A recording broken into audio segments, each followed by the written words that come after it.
Jemi rikthyer drejt për së drejti, do të shkojmë tani në Durrës në raportimin e kolegut ton atje, Artur Koriku, për të marrë më shumë detaje. Ka dalë sot para gjykatës ish drejtori Burgut Durrësit,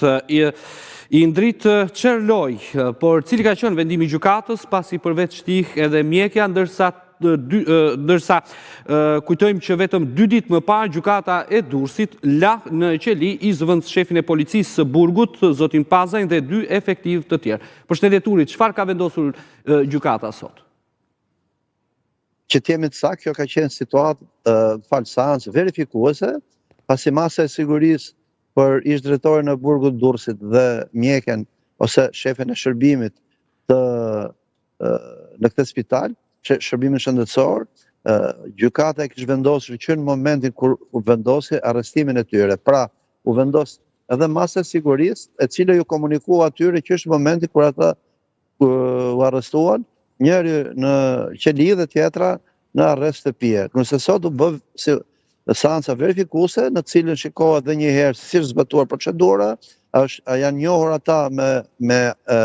akuzën që rëndon mbi ta, a janë ata personat me fjalë me generalitetet përkatësa apo jo, dhe plotësohen kushtet e tyre në qeli apo në banesë për të përmbushur masën e sigurisë që është dhënë ndaj tyre. Dhe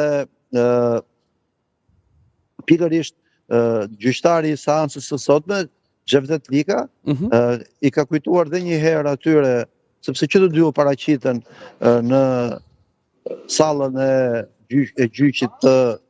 gjykatës shkallës parë Durrës, sepse ka raste kur të tjerë nuk paraqisin vetëm evokatët e tyre në rastin e seancave verifikuese. Atëherë që të dy do u përballen me gjyqtarin e çështjes të seancës së sotme, i cili edhe një herë i njoh ata me akuzën, i pyeti për generalitetet, për kushtet ku ata rrinë pra në kushtet e sigurisë, dhe pasi të dy palët reflektuan kashi tyre, ai lanë fuqi edhe një herë, pra vazhdimin e masave të sigurisë të vendosur nga gjykata 2-3 ditë më parë kur vendos arrestimi i tyre, për njërin në qeli dhe tjetra në arrest të pije. Ato që të dy akuzohen për shpërdorim të tyre, cila ka lidhje me arratise spektakolare që bëri një prej burgosorëve nga mjedisit e spitalit ku kishte shkuar për ekzaminime shëndetësore. Siç tha dhe ju, 2 ditë më parë u vendos masë e sigurisë, ka 8 efektive që akuzoheshin dhe ata për shpërdorim të tyre, 3 për cilëve do ta kryen masën e sigurisë në qeli, 3 të tjerë në arrest shpejtësie dhe 2 të tjerë me detyrim paraqitje pranë organit të akuzës, sa herë që ajo ta shikojë të arsyeshme dhe ju duhet për dhënë dëshmitë e tyre. Kjo është pak a shumë situata lidhur me këtë ngjarje që ende nuk po zbardhet dhe në kushtet kur Altin ndodhet në arrati dhe nuk paraqitet në seanca për atë të famshmin gjykim të plumbit të artë që i thanë. Gjithsesi Turi, prokuroria pak a shumë ka arritur të mbledh dokumentacionin dhe sigurisht pra deri diku e ka zbardhur, le të themi, rolin e gjithë secilit. Po, unë edhe siç kemi raportuar dhe herë të tjera, ajo ka sekuestruar një dokumentacion të ndjeshëm që fillon qysh me kartelën të burgosëve që arratis nga Burgu, në momentin kur është arrestuar 6 vjet më parë, urdhrin e transferimit të tij në mjediset e Burgut të Durrësit, kartelën shëndetësore të tij, paraqitjet e tij në spital për kushte të ndryshme shëndetësore, është konfiskuar regjistri i shëndetësor të burgosëve, të paraburgosëve që kërkojnë ndihmë shëndetësore